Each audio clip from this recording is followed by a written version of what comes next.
বয়স কেবলই মাত্র একটি সংখ্যা।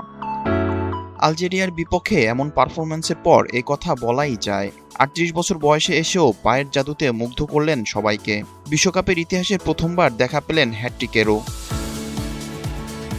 আরেকটি ঐতিহাসিক মাইলফলকও স্পর্শ করেছেন আর্জেন্টাইন মহাতারকা।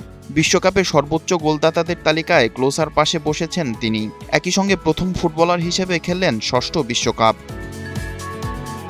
মাঠের পারফরম্যান্স যতটা আলোচনায়, মেসির ভবিষ্যৎ নিয়ে ভক্তদের কৌতূহলও ঠিক ততটাই। গ্যালারিতে মেসি ধোনির মাঝেই জন্ম নেয় এক অবাস্তব প্রশ্ন, ২০৩০ সালের বিশ্বকাপেও কি দেখা যাবে তাকে? ম্যাচ শেষে আর্জেন্টাইন সংবাদ মাধ্যম টিওয়াইসি স্পোর্টসের এক প্রশ্নে মেসির মুখে উঠে আসে হাসি। বসুন্ধরা টিস্যু, অশুদ্ধতার বিরুদ্ধে এক বিন্দুও ছাড় নয়।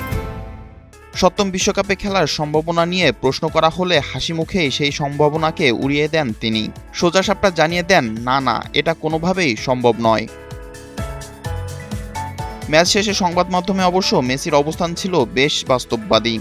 ২০৩০ সালে তার বয়স হবে ৪২ বছর। এমন বয়সে বিশ্বকাপের মতো বড় মঞ্চে আর্জেন্টিনার মতো দলের হয়ে মাঠে শতভাগ পারফর্ম করা বেশ কঠিনই বটে।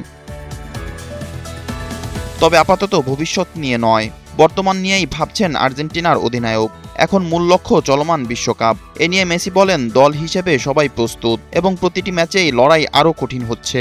ভালো খেলেই সামনে এগোতে হবে। Biplob Sheikh, NTV online. Bashundhara tissue, অশুদ্ধতার বিরুদ্ধে এক বিন্দুও ছাড় নয়।